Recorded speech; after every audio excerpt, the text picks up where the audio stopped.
আমি লালপুর থানা থেকে বলছি। আমি রকি ইসলাম। আমি একটা ছোট কন্টেন্ট ক্রিয়েটর।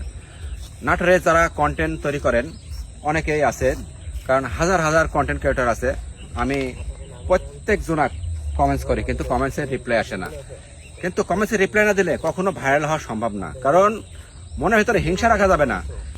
নাটোরে যারা হাজার হাজার কন্টেন্ট ক্রিয়েটর আছেন, আমরা যদি একত্র না থাকি কখনো ভাইরাল হওয়া সম্ভব না। কারণ ভাইরাল হতে হলে আমাদের প্রচুর প্রচুর পরিশ্রম করা লাগে। পরিশ্রম না করলে কখনো ভাইরাল হওয়া সম্ভব না। আমি সুন্দর সুন্দর ড্রেস পরে, সুন্দর সুন্দর মেকআপ করে আমি ভিডিও করব, আমি ভাইরাল হব, এত সহজ না।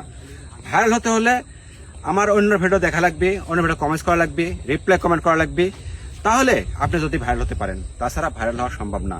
কারণ ভাইরাল হতে হলে অন্য ভিডিও না দেখলে আপনি কখনো ভাইরাল হতে পারবেন না। অন্য ভিডিও কমেন্টস না করলে কখনো ভাইরাল হতে পারবেন না। আমি নাটোরে কিছু নাহলে 2-4 হাজার লোক কমেন্টস করছি, কিন্তু কমেন্টস তো দূরের কথা, একটা রিপ্লাই পর্যন্ত দেয় না। তাহলে তাহলে কি করে ভাইরাল হবে? তাহলে কমেন্টস রিপ্লাই না আসলে কখনো ভাইরাল করতে পারবেন না। আরেকটা কথা বলি, ভিডিও ছাড়ার পরে 10-20 মিনিট অ্যাক্টিভ থাকা লাগবে।